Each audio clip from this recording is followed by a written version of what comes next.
Innal hamdalillah nahmaduhu wa nasta'inuhu wa nastaghfiruh wa na'udzu billahi min sururi anfusina wa min sayyiati a'malina may yahdihillahu fala mudilla lahu wa may yudlil fala hadiya lahu.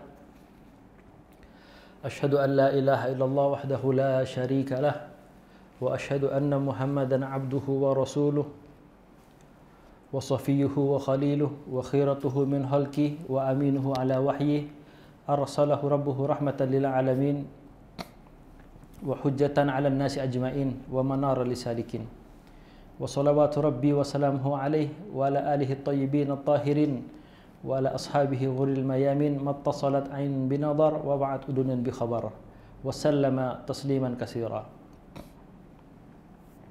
قال الله تبارك وتعالى في كتابه الكريم يا أيها الذين آمنوا اتقوا الله حق تقاته ولا تموتن إلا وأنتم مسلمون رب اشرح لي صدري ويسر لي أمري واحلل عقدة من لساني يفقه قولي رب زدني علما وارزقني فهما برحمتك يا أرحم الراحمين. Jamaah yang dirahmati oleh Allah Subhanahu wa taala, alhamdulillah kita panjatkan puja dan puji syukur kita kepada Allah Subhanahu wa taala yang karena nikmat Allah ya kita bisa menghadiri majelis ini meskipun di tengah hujan yang turun, rahmat Allah turun. Ya, insyaallah menambah keberkahan bagi kita keluar dari rumah kita, meninggalkan beberapa aktivitas kita untuk belajar tentang perkara-perkara syariat Allah Subhanahu wa taala, yaitu datang ke majelis ilmu. Di mana sudah ma'ruf ya, sebuah hadis dari Rasulullah SAW, man salaka tariqan yaltamisu fihi ilma sahalallahu bihi tariqan ilal jannah. Barang siapa yang menempuh sebuah jalan atau suatu jalan untuk menuntut ilmu, maka suatu saat, maka di akhirat kelak Allah Subhanahu wa taala akan mempermudah jalan kita untuk menuju surga. Dipermudah janji Allah pada orang-orang yang selalu mendatangi majelis ilmu. Itu adalah janji Allah, bukan janji manusia. Kemudian salawat serta salam kita curahkan kepada junjungan kita, Nabi besar kita, Al-Mustafa Sayyiduna Muhammad sallallahu alaihi wasallam, yang karenanya kita bisa hidup, kita bisa menjadi manusia yang baik dengan agama Islam, agama yang sempurna, agama yang terbaik ya, sebagai penutup ya, para rasul dan anbiya yang lain. Beliau adalah sebaik-baik uswatun hasanah bagi kita ya. Maka dari itu dalam pertemuan kali ini kita akan meneruskan pembahasan napak tilas sejarah kehidupan Rasul sallallahu alaihi wasallam. Kita sudah membahas pada pertemuan sebelumnya itu tentang masalah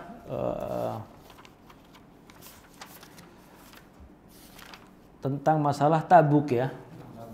Perang Tabuk ya, di mana perang Tabuk itu diperoleh kemenangan dalam pihak kaum muslimin tanpa adanya peperangan. Tanpa adanya peperangan ya. Satu-satunya peperangan yang dimenangi oleh Rasulullah tanpa adanya pertumpahan darah itu di Tabuk ya. Kemudian setelah itu ya, itu ada Jazirah Arab itu seluruhnya sudah masuk ke dalam Islam atau ikut dalam pemerintahan Islam.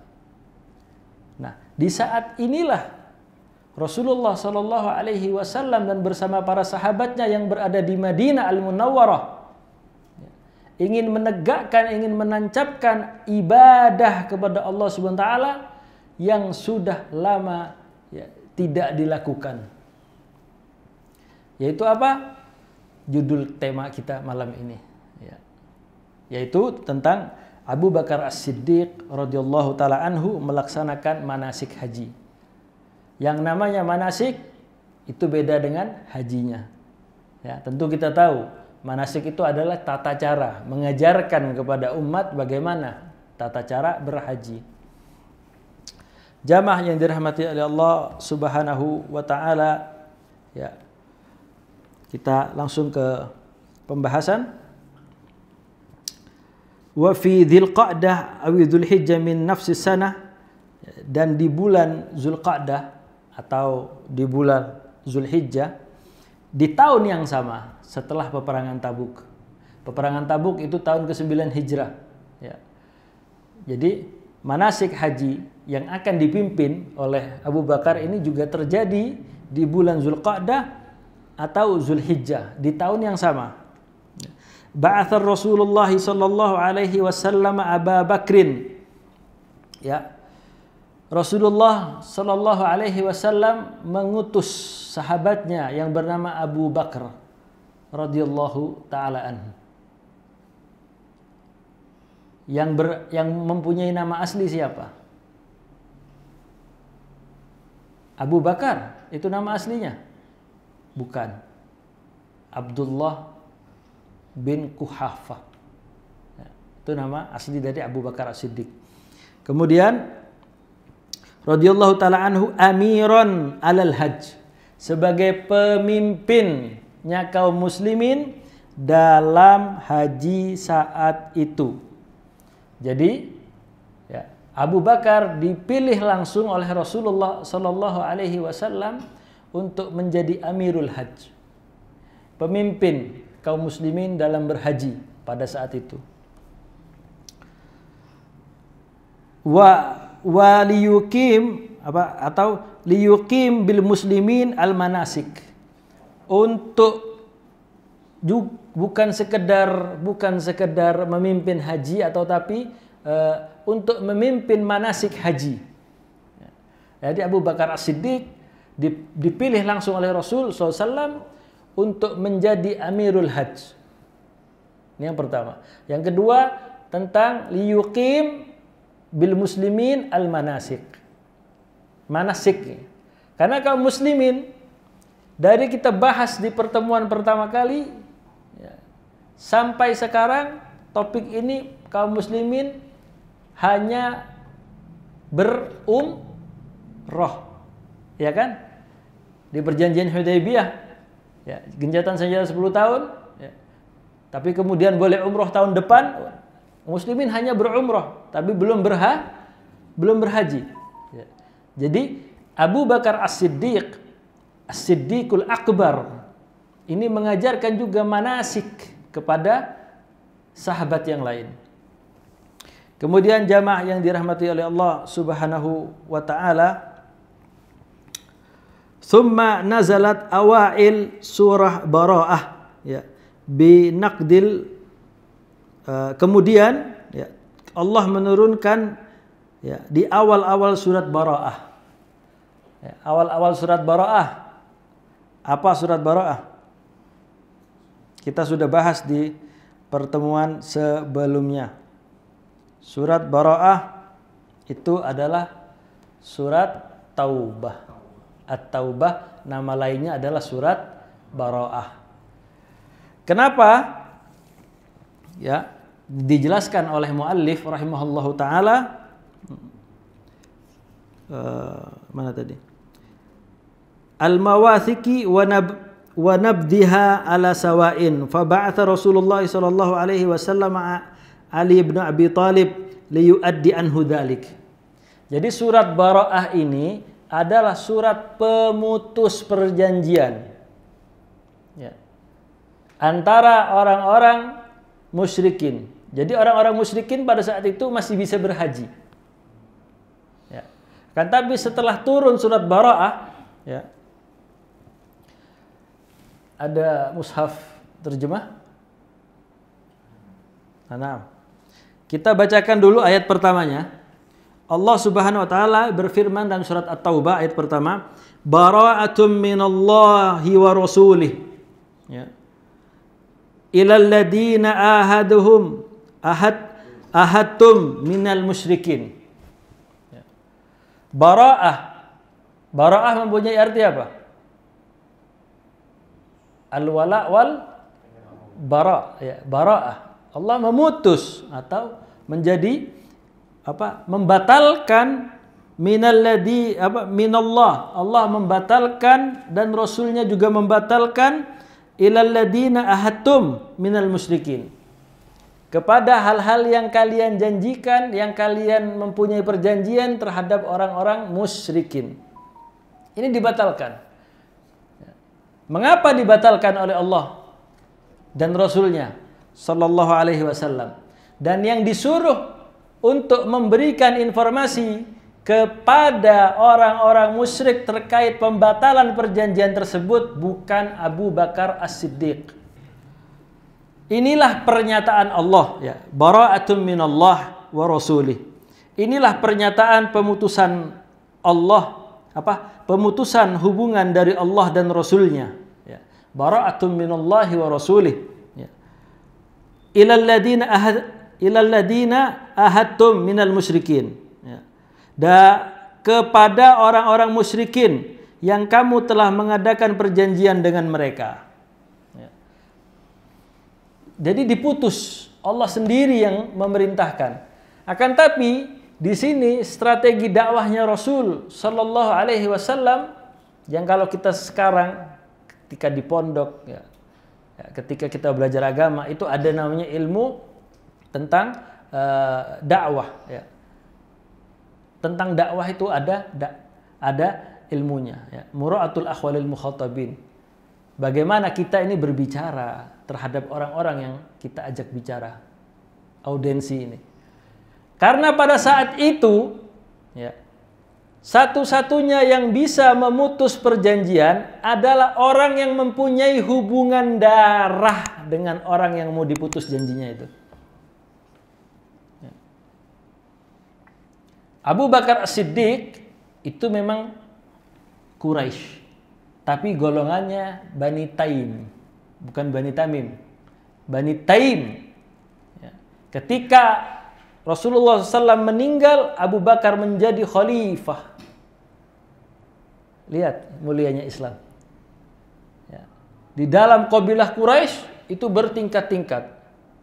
Bani Taim ini yang paling bawah. Tapi Allah takdirkan Bani Taim, Abu Bakar As-Siddiq ini menjadi khalifah. Nah, kalau Rasulullah menyuruh Abu Bakar, kemungkinan tidak akan terjadi pemutusan perjanjian ini. Akhirnya Rasulullah menyuruh Ali bin Abi Thalib, ya, liyuaddi anhu, untuk menyampaikan tentang bara'ah ini tadi. Karena Ali bin Abi Thalib, ya, beliau radhiyallahu taala anhu adalah seorang Quraisy, Bani Hashim, anaknya Abu Thalib, ya, cucunya Abdul Muttalib, ya, cucunya Hashim, ya, cucunya Abdi Manaf, ya, cucunya Qusay bin Kilab bin Murrah bin Ka'ab bin Lu'ay bin Ghalib bin Fihr, ya, bin Malik, ya, dan seterusnya. Ya. Ali bin Abi Thalib ini adalah seorang yang Quraisy. Jadi Ali yang disuruh oleh Rasulullah SAW. Wadhalika tamassiyan minhu ala adatil Arab. Dan ini terjadi karena kebiasaan orang Arab tadi yang ana sebutkan tadi, ya. Fi uhudid dima, dalam menjaga darah, supaya tidak terjadi pertumpahan darah. Jadi yang disuruh Ali, karena Ali mempunyai alaqah, hubungan sama orang-orang Quraisy. Kemudian jamaah yang dirahmati oleh Allah Subhanahu wa taala, faltaqiya ala bi Abi Bakrin, dan Ali yang disuruh menyampaikan itu bertemu dengan Abu Bakar As-Siddiq. Nah, Abu Bakar As-Siddiq bingung. Saya yang disuruh menjadi Amirul Hajj, akan tapi Ali datang menyusul. Akhirnya Ali bin Abi Thalib, ya, bertemu di daerah yang bernama Al-Arj. Al-Arj, ya. Faqala Abu Bakrin, dan Abu Bakar itu berkata, amirun au ma'murun. Kamu diutus sama Rasul itu sebagai amir atau sebagai ma'mur? Ya. Kalau kita cek bahasa Indonesianya, ini anak bawa kamus online. Jadi amirun atau ma'mur, ya, itu sebagai, kalau amir kan udah jelas pemimpin. Ya. Kalau ma'murun itu orang yang disuruh oleh Rasulullah SAW. Ya. Akan tapi Ali bin Abi Thalib menjawab, saya sebagai pengikut. Ana ma'murun bik. Lihat, luar biasanya Ali bin Abi Thalib membawa amanat dari Rasul untuk menyampaikan ke orang-orang Quraisy bahwa perjanjiannya sudah diputus oleh Allah SWT dan Rasulnya. Akan tapi dia tetap menjadi pengikut. Amirun atau ma'murun. Ya. Kemudian, ya, qala Ali bin Abi Thalib, la, tidak, bal ma'murun. Saya ini mengikut, saya ini ngekor aja sama ente wahai Abu Bakar. Kemudian jamaah yang dirahmati oleh Allah Subhanahu wa taala, summa madhiya, kemudian dua sahabat ini berjalan. Wa qama Abu Bakr linnas hajjuhum, dan Abu Bakar ini, ya, berdiri di tengah manusia, ya, dan melaksanakan hajinya, ya, melaksanakan hajinya. Kemudian hatta idza kana yaumun nahri, sampai ketika yaumun nahri. Yaumun nahri, yaumu apa? Hari apa? Hah? Sembelihan. Nah, sampai pas di hari nyembelih hewan kurban, qama Ali bin Abi Thalib, berdirilah Ali bin Abi Thalib radhiyallahu taala an. Ya. Kemudian Ali bin Abi Thalib, ya, berdiri, ya, di dekat jumrah, di tempat lempar jumrah. Indal jumrah fa'adina finnas billadhi amarahu Rasulullah sallallahu alaihi wasallam, dan memberikan informasi kepada manusia tentang apa yang ia bawa, berita apa yang dibawa dari Rasulullah SAW yang berada di Madinah. Ya, jadi Rasul belum berhaji, hanya Abu Bakar, ya, dan Ali bin Abi Thalib. Ya. Rasul nanti di Haji Wada sallallahu alaihi wasallam. Kemudian, ya, wa nabdun ila kulli dhi ahdihi wa ajallahum arba'atu syuhurin. Dan Ali bin Abi Thalib ini setelah memberikan informasi, mengumpulkan halayak tentang apa yang diperintahkan Rasul, beliau kemudian membatalkan setiap perjanjian kepada orang-orang yang bersangkutan, menangguhkan mereka kaum musyrikin selama 4 bulan, ditangguhkan 4 bulan itu. Ya, diberi waktu 4 bulan, ditangguhkan. Kemudian menangguhkan juga kepada siapa saja yang tidak memiliki perjanjian. Ya, orang yang nggak mempunyai perjanjian sesama kepada kaum muslimin juga ditangguhkan. Kemudian jamaah yang dirahmati oleh Allah Subhanahu wa taala, sedangkan bagi mereka yang tidak melecehkan kaum muslimin, ya, dengan sesuatu apapun dan tidak membantu seorang pun untuk melawan kaum muslimin, maka perjanjiannya diteruskan sampai batas akhirnya. Jadi kalau sebuah kaum itu tidak memusuhi Islam dan tidak membuat perjanjian makar untuk memusuhi Islam dan kaum muslimin, itu maka perjanjiannya diteruskan tanpa adanya pemutusan sampai batasnya selesai. Kemudian wa ba'atha Abu Bakrin, ya, radhiyallahu taala anhu, rijalun yunaduna finnas, ya. Dan kemudian Abu Bakar As-Siddiq memanggil atau menyuruh atau memanggil manusia berkumpul. Ya. Yunadi an-nas. Yunadu finnas. Yunadu itu kayak seakan-akan memanggil dengan suara yang tinggi. Ya. Kemudian berkata, Allah yahujju ba'da hadal am musyrikun.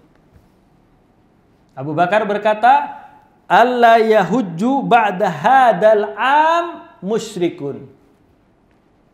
Manusia udah kumpul nih, ya. Muslimnya, musyriknya berkumpul, dan Abu Bakar berkata, "La yahujju ba'dal hadal am musyrikun." Gak boleh setelah tahun ini orang-orang musyrik berhaji. Nah, ini adalah salah satu hikmah yang bisa kita ambil, bahwa musyrik itu juga ikutan haji. Menyembelih kurban, nyembelih mereka kurban. Kan tapi kurbannya bukan lillah. Tidak diuntukkan kepada Allah. Kan tapi kepada Lata, Uzza, Hubbal, dan patung-patung berhala-berhala yang lain. Maka ini tegas. Ketegasan Rasul. Ketegasan Abu Bakar As-Siddiq. Meskipun secara sejarah Abu Bakar ini adalah orang yang sahabat yang kurus. Akan tapi ketegasannya melebihi Umar ibn Khattab. Setelah Rasulullah SAW wafat, fitnah di tengah-tengah kaum muslimin itu menyebar seperti angin. Ada yang murtad, ada yang nggak mau bayar zakat. Nggak sedikit jumlah orang yang murtad. Nggak sedikit orang yang banyak nggak mau bayar zakat. Kaum muslimin, sahabat gundah gulana. Rasul Sallallahu Alaihi Wasallam yang mereka sangka, yang mereka nggak ngira akan meninggalkan mereka. Bahkan Umar ibn Khattab berdiri berkata, man qala Muhammadun mat, ya, barang siapa yang berkata Nabi Muhammad ini meninggal, akan aku tebas batang lehernya. Setelah itu sahabat yang lain diam karena kemarahan Umar ibn Khattab. Akan tapi Abu Bakar berada di dalam rumah Rasul, karena Abu Bakar adalah mertua dari Rasulullah Sallallahu Alaihi Wasallam, ya jamaah. Ali bin Abi Thalib juga berada di dalam rumah Rasulullah Sallallahu Alaihi Wasallam. Ahlul baitnya juga ada di situ. Sampai-sampai Umar mengatakan tidak, Nabi nggak meninggal. Nabi ini sedang bertemu Allah seperti Nabi Allah Musa. Nggak ada orang yang berani membantah Umar. Hanya seorang Abu Bakar saja yang keluar dari rumah Rasul Sallallahu Alaihi Wasallam yang dengan mengatakan, "Man kana ya'budullah, ya, apa? Man kana ya'budu Muhammadan, fa innahu mat." Barang siapa yang menyembah Muhammad Sallallahu Alaihi Wasallam, ketahuilah Muhammad ini sudah meninggal. Wa man kana ya'budullah, fa innahul hayy la yamut. Barang siapa yang menyembah Allah, ketahuilah Allah itu maha hidup, gak akan pernah meninggal. Setelah mendengar kata-kata singkat dari Abu Bakar itu, Umar yang marah, Umar yang kekuatannya seperti itu, fisiknya seperti itu. Ya, menurut sejarah Umar kalau naik kuda, bukan kuda-kuda delman, bukan. Ya. Kuda yang benar-benar kuda ya, yang tinggi. Itu Umar kalau naik menunggangi kuda, kakinya hampir menyentuh tanah. Itu tersungkur. Seakan-akan kata Umar, saya ini seakan-akan baru mendengar ayat itu. Apakah kalau Nabi Muhammad meninggal, inqalabtum ala aqabikum, engkau kalian akan kembali kepada agama-agamamu yang jahiliyah tadi? Ini ketegasan Abu Bakar. Kemudian yang kedua, ketegasan Abu Bakar As-Siddiq. Ketika kaum-kaum orang-orang yang murtad diperangi oleh beliau, yang gak mau bayar zakat, sholat, saya mau sholat, saya mau puasa. Tapi kalau zakat kan saya sudah bayar ke sohib ente. Sohib ente kan udah meninggal. Kurang ajar. Nabi yang mulia Sallallahu Alaihi Wasallam dikatakan teman. diperangi oleh Abu Bakar. Kata Abu Bakar As-Siddiq, saya akan memerangi siapapun yang menyelisihi Rasul meskipun setebal garis, sambil menghunus pedangnya dan menggaris di atas tanah. Meskipun perbedaannya hanya seperti ini. Urusan syariat, Abu Bakar tegas. Inilah ketegasan Abu Bakar radhiyallahu taala. Jadi ketika itu Abu Bakar mengajak manusia untuk berkumpul, kemudian mengatakan la yahujju ba'da hadzal 'am musyrikun. Enggak boleh setelah tahun ini orang musyrik itu ikutan haji. Kemudian wala yutawaffu bil baiti uryanan, dan tidak boleh ya orang-orang itu bertawaf di Baitullahil Haram secara telanjang. Jadi kita nambah ilmu lagi. Orang-orang musyrik zaman dahulu kalau tawaf itu telanjang.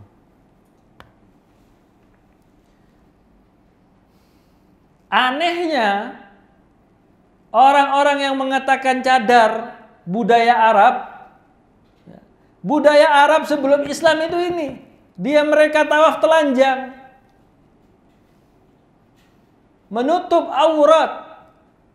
Itu memang bukan budaya, itu memang syariat Allah. Saya nggak aneh kalau yang mengatakan cadar itu adalah budaya Arab. Saya nggak aneh kalau yang mengatakan adalah orang-orang yang nggak Islam.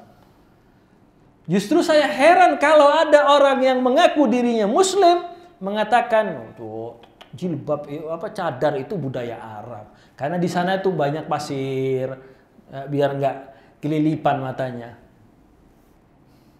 Ini apa-apaan? Kalau bodoh, jangan ajak-ajak. Kalau pinter bagi-bagi. Karena ini udah jelas. Orang musyrik itu kalau tawaf pada saat itu uryanan, telanjang. Jadi nggak boleh. Setelah tahun ini orang musyrik nggak boleh berhaji, dan tidak boleh juga tawaf di Baitullahil Haram secara telanjang. Kemudian jamaah yang dirahmati oleh Allah Subhanahu wa taala, pengumuman tersebut adalah panggilan, nida, panggilan atau seruan atau pengumuman, genderang berakhirnya kesyirikan, nihayati, wa kana hadan nida, dan panggilan ini atau seruan Abu Bakar As-Siddiq ini bimathabati i'lan nihayati wathaniyah, berakhirnya era wathaniyah, berhala di Jazirah Arab, terutama di Makkah Al-Mukarramah. Kemudian wa annaha la tubdi'u wa la tu'id ba'dal 'am, dan di Jazirah Arab itu tidak akan dimulai dan kembali lagi setelah itu. Maksudnya muallif rahimahullah mengatakan nggak pernah akan terulang dan nggak akan pernah terjadi lagi tawaf secara telanjang. Yang disebutkan siapa? Laki-laki apa yang perempuan di sini yang disebut tawaf dengan uryanan? Ya ini nggak disebut laki-laki atau perempuan, berarti ya ya berarti ya begitulah. Kemudian jamaah yang dirahmati oleh Allah Subhanahu wa taala, setelah itu Allah Subhanahu wa taala mentakdirkan untuk kaum muslimin menerima yang seharusnya mereka terima, yaitu manusia masuk ke dalam Islam secara berbondong-bondong. berbondong. Kita bahas. An-nasu yadkhuluna fi dinillahi afwaja. Ya. Manusia itu dari seluruh penjuru ya, itu masuk ke dalam Islam secara berbondong-bondong. Sesuai firman Allah Subhanahu wa taala dalam surat apa? Dalam surat apa? An-Nasr. Ya. Allah Subhanahu wa taala berfirman, "Idza jaa nasrullahi wal fath wa ra'aitan nasa yadkhuluna fi dinillahi afwaja." Ya. Ini sudah janji Allah. Manusia itu masuk ke agama Islam secara berbondong-bondong. Kanat ya ghazwatu fath Makkah kama kulna ma'rakat fasilah. Ya. Sebagaimana yang telah kita paparkan sebelumnya di pertemuan sebelumnya, bahwa penaklukan kota Makkah merupakan perang pemisah. Fasil itu bisa diarti koma atau koma. Kalau sudah belajar bahasa Arab, koma bahasa Arabnya apa? Kalau titik itu nuktah. Kalau koma itu fasil. Fasilah, pemisah ya. Fathu Makkah itu adalah pemisah ya baina hak dan batil. Ya, itu udah jelas. Qadat ala wathaniyah wa qada'un batah. Ya, telah memisahkan wathaniyah, penyembahan berhala secara tuntas. Totalitas sudah nggak ada lagi. Ya. Kemudian jamaah yang dirahmati oleh Allah Subhanahu wa taala, melalui bangsa Arab dapat membedakan antara hak dan batil. Ya. Segala bentuk keraguan mereka sirna sehingga mereka bersegera memeluk agama Islam. Dan yang anehnya lagi, setelah Nabi Muhammad meninggal, itu nggak ada lagi orang yang mau nyembah berhala atau bikin berhala. Jadi bikin apa? Bikin sesuatu yang viral baru, gaya baru. Oh ternyata kalau saya bikin berhala lagi udah nggak laku nih. Caranya seperti apa? Kita bikin nabi baru. Jadi cara ibadah mereka itu diganti dengan seiringnya zaman. Kalau dulu medsos dikuasai dengan berinisial, boleh sebut? Ya, Friendster. Pernah dengar Friendster? Ya. Itu udah ketinggalan zaman. Kita bikin aja yang baru lagi. Facebook. Nah itu yang terjadi. Gimana? Berhala udah gak laku nih. Gimana supaya kita ini bisa jadi sayyidul qaum, dihormati, ya, punya harta, ya, punya kedudukan. Gimana kalau kita ngaku nabi? Jadi pengakuan banyak orang yang mengaku nabi itu adalah apa ya? Viral pada saat itu. Fenomena pada saat itu nggak ada. Kembali lagi ke nyembah Lata, Uzza, Hubal, ya, Man, nggak ada itu. Jadi fenomenanya sudah bergeser. Jamaah yang dirahmati oleh Allah Subhanahu wa taala, wazalat anhum syubhat, dan syubhat-syubhat terkait kekafiran mereka itu sirna. Ya. Kemudian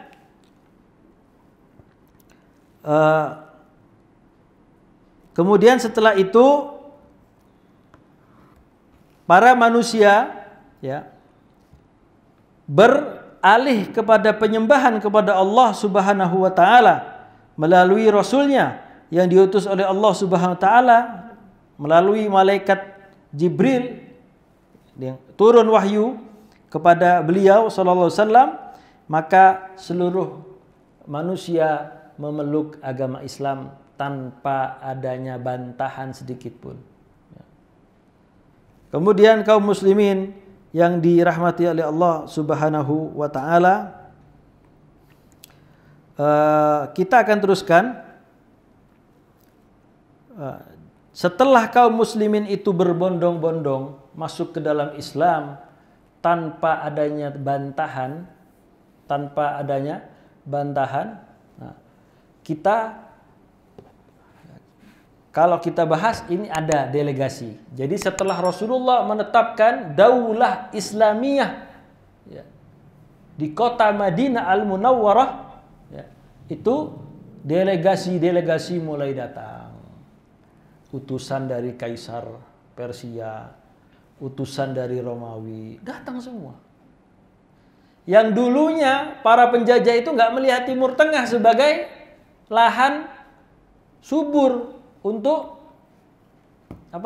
untuk dijajah oleh mereka.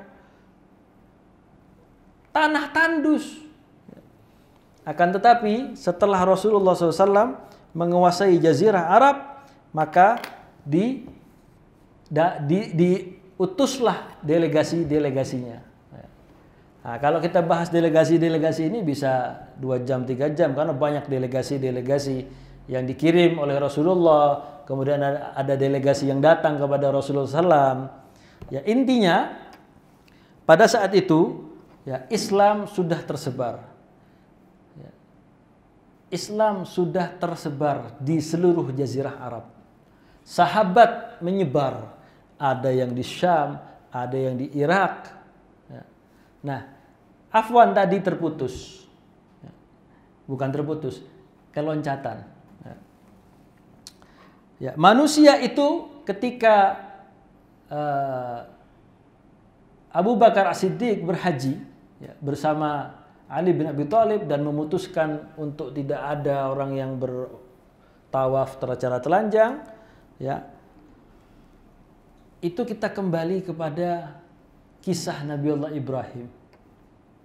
Nabi Ibrahim setelah membangun Ka'bah dengan Nabi Ismail, ya, alaihi wassalam, itu menyeru kan, mengajak para manusia kan untuk datang ke negeri Makkah, Ka'bah.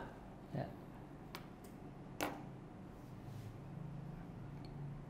Yang pertama kali, manusia yang pertama kali datang untuk menjawab panggilan Nabiullah Ibrahim, kata Rasulullah Sallallahu Alaihi Wasallam setelah melihat sahabat Abu Musa Al-Asy'ari. Rasulullah SAW bersabda, "Qad atakum araqqun nasi quluban."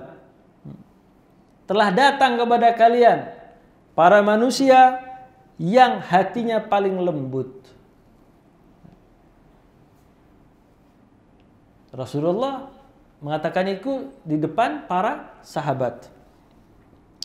Kemudian Rasul bersabda lagi, ya, al-imanu yamani wal hikmatu yamaniyah. Karena Abu Musa Al-Asy'ari adalah orang Yaman. Mereka adalah orang yang pertama kali datang karena seruan Nabiullah Ibrahim. Negeri Yaman itu satu-satunya negeri yang berada di dunia yang diberi nama Yaman, yang mempunyai arti yamin, kanan. Kalau identik dengan kanan berarti kan identik dengan kebaikan. Tidak ada nama negeri lain yang diberi nama dengan negeri kebaikan. Satu-satunya negeri yang Allah sebut sebagai baldatun thayyibatun wa rabbul ghafur adalah negeri Yaman. Sebelum mereka ingkar, dan Allah beri azab kepada mereka, sailul aram, ya, banjir bandang yang menghancurkan bendungan-bendungan mereka. Kemudian jamaah yang dirahmati oleh Allah Subhanahu wa taala, saat Nabiullah Ibrahim dan Ismail selesai membangun Ka'bah, ya, mereka menyeru para manusia agar datang ke Ka'bah untuk berhaji. Ya. Jadi seruan berhaji ini adalah seruannya Nabiullah Ibrahim dan Ismail atas perintah Allah Subhanahu wa taala. Sejarah mencatat bahwa orang pertama, bangsa pertama yang menjawab panggilan Nabiullah Ibrahim ini adalah bangsa Yaman. Bangsa Yaman menemui yang menjawab panggilan dari Nabiullah Ibrahim alaihi salatu wassalam. Kemudian jamaah yang dirahmati oleh Allah Subhanahu wa taala, ya. Kemudian bukan berhenti sampai di situ. Rasulullah SAW memuji orang-orang Yaman. Ketika di zaman Rasul itu tidak ada orang berjabat tangan. Tidak ada. Karena Rasulullah bersabda, inilah masyarakat yang mengajarkan kepada kita jabat tangan. Awwalun nas, yaitu nabil musafahah, yang datang dengan berjabat tangan itu adalah orang-orang Yaman. Dan ini dipakai dan tidak ditolak oleh Rasulullah SAW, bahkan dipakai sampai sekarang. Bukankah Rasulullah SAW bersabda, barang siapa sesama muslim bertemu berjabat tangan, gugur dosanya sampai ia lepas? Kemudian jamaah yang dirahmati oleh Allah Subhanahu wa taala, orang-orang Yaman, kebaikan orang-orang Yaman sempat tercoreng karena ada beberapa suku itu menolak bayar zakat dan ada yang murtad. Diperangi oleh para sahabat radhiyallahu taalaan, termasuk Khalid bin Walid dan Ali bin Abi Thalib pada saat itu. Akan tetapi ada beberapa suku, ada beberapa qabilah, ya, yang berada di kota Tarim. Sampai sekarang itu ada, kota Tarim itu ada. Ya. Kalau kita cari perempuan di Tarim itu nggak ada. Di pasar, di jalan, di mana, semuanya laki-laki semua. Sampai sekarang Tarim itu. Beberapa suku di kota Tarim itu membela Khalifah Abu Bakar As-Siddiq, dan sampai Abu Bakar As-Siddiq radhiyallahu taalaan itu mendoakan keberkahan bagi negeri Yaman.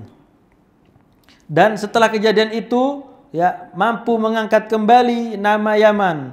Bahkan negeri ini, ya, kebaikannya, ya, sampai ke Indonesia. Karena setelah itu orang-orang Yaman masuk Islam, membela Nabi dan lain-lain, itu menyebar. Ya.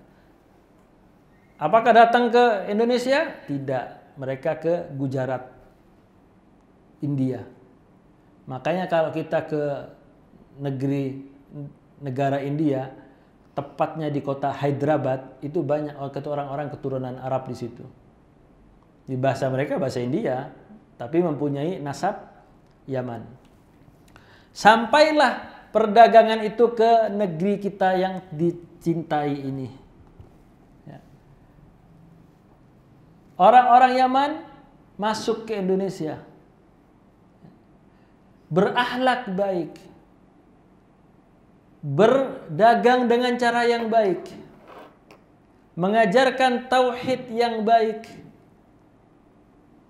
berbaur dengan masyarakat secara baik, sehingga satu-satunya negara Islam yang Islam masuk tanpa adanya pertumpahan darah di mana? Di Indonesia. Jadi Yaman itu didoakan sama Rasul. Penduduk Yaman itu didoakan sama Rasul.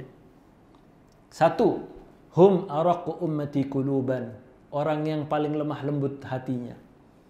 Yang kedua, afsahu lisanan. Orang yang paling fasih lisannya. Yang ketiga adalah orang yang pertama kali memberikan contoh jabat tangan. Dan itu dibenarkan di dalam Islam dan dijadikan syariat. Didoakan oleh Rasulullah SAW keberkahan orang-orang Yaman itu. Wal hikmah yamaniyah wal imanu bil Yaman.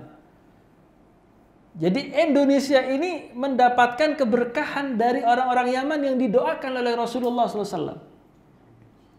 Bagaimana ketika orang-orang Yaman itu berbaur dengan masyarakat Indonesia, umat Indonesia, ya, itu jatuh hati kepada orang-orang Yaman. Nah, ini sejarahnya dari haji itu tadi. Kemudian Indonesia sehingga saat ini Indonesia menjadi satu-satunya ya, negeri dengan umat Islam terbesar. Nabi Muhammad tidak diutus di Jakarta, Nabi Muhammad tidak diutus di Jogja, Nabi Muhammad tidak diutus di Sleman yang katanya itu Haika ya istana Balkis itu ada di Sleman ya, Sleman ya, itu itu dongeng ya. Nabi Muhammad diutus di Arab. Akan tapi lihat hikmahnya, doanya Rasul kepada penduduk Yaman. Memang penduduk Yaman ada di mana-mana, Pak. Di Amerika ada, di Indonesia ada, di Eropa ada, di Afrika ada, di Rusia ada, di Australia ada. Memang orang-orang Yaman ini banyak hijrah. Dan hijrahnya ini membawa kebaikan kepada tempat yang baru dia tempati.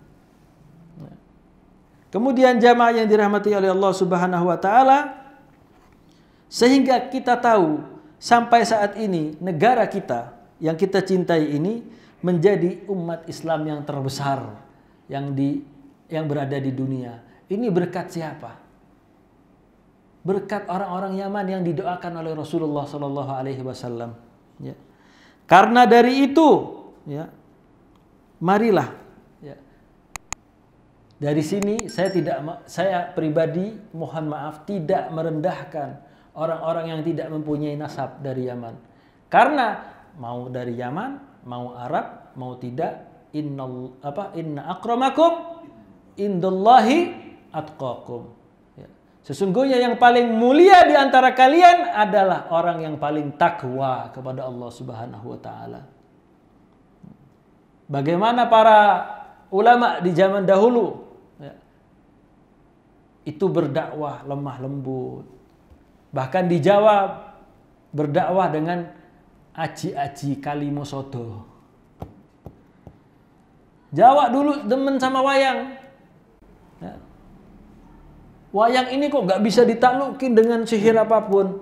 Apa mantranya? Oh ada mantra yang nggak bisa dikalahkan dengan sihir apapun. Oh gitu, apa? Aji-aji kalimosodo. Apa kalimat sodo itu? Asyhadu an la ilaha illallah wa asyhadu anna Muhammadur Rasulullah. Oh gitu ya? Iya. Diucapkan Islam. Jadi cara dakwah mereka ini dulunya luar biasa. Dengan lemah lembut, dengan cinta. Maka kita yang mempunyai nasab dari orang-orang Yaman, ini mempunyai PR bersama. Ya. Mempunyai PR. Bagaimana caranya kita kembali, ya, memperbaiki saudara-saudara kita, ya, negara kita, ini menjadi membangun Islam seperti Islam yang dahulu datang ke Indonesia ini. Dengan cara apa? Belajar. Kita mempunyai semua kita, bukan hanya orang-orang yang mempunyai keturunan nasab, bukan. Ya. Semua kita diwajibkan untuk belajar. Yang mengherankan, sesama keturunan nasab mempunyai nasab dari Yaman, bukannya saling berjabat tangan, kan tapi saling berjotos-jotosan. Kita ini mempunyai, ya Allah ya Rabb, wa'tasimu bihablillahi jami'an wa la tafarraqu. La farqa baina arabiyyin wa la ajamin illa bittaqwa. Tidak ada bedanya ya, antara orang Arab sama orang yang bukan orang Arab kecuali takwa. Bilal orang Arab bukan? Bukan. Kan tapi terompahnya sudah terdengar di surga Allah Subhanahu wa taala.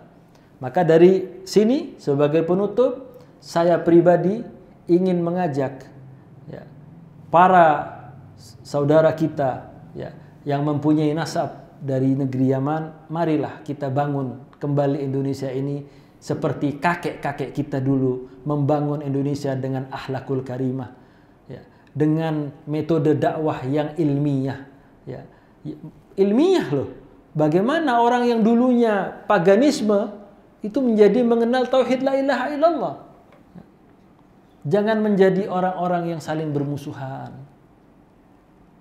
Islam itu nggak boleh bermusuhan. Kalau Islam bermusuhan, berkali-kali kita orang sebut. Kalau Islam sama Islamnya musuhan, yang senang itu orang-orang non-muslim. Berpecah belah. Jadi kita kembali. Ya. Kita perbaikin ini semua. Kita cari titik temu, jangan cari titik perbedaan. Kalau titik perbedaan, ya sangat banyak perbedaannya. Ya. Tentang cara logat berbicara, logat seperti ini. Jadi, wallahu ta'ala alam bishawab. Kita mengajak semua ya, bukan hanya orang-orang, sahabat-sahabat atau saudara-saudara kita yang mempunyai nasab keturunan dari Yaman, itu mempunyai PR, andil bagaimana ya, mereka dulu membangun Indonesia dengan indah, tanpa adanya peperangan, dengan hikmah, dakwahnya bisa diterima. Ya, sekarang dakwahnya diusir. Dakwahnya keras. Ini berarti ada yang salah. Entah penyampaiannya, atau entah memang caranya, ya, atau memang orangnya. Jadi wallahu ta'ala alam bisawab. Insya Allah di kajian berikutnya di hari Selasa depan itu sudah diliburkan karena untuk persiapan menyambut bulan suci Ramadan. Untuk pengumuman selanjutnya insya Allah akan kita sampaikan melalui pengurus PC Al-Irsyad Al-Islamiyah Jakarta Timur. Wallahu ta'ala alam bisawab. Subhanakallahumma bihamdika asyhadu an la ilaha illa anta astaghfiruka wa atubu ilaik. Assalamualaikum warahmatullahi wabarakatuh.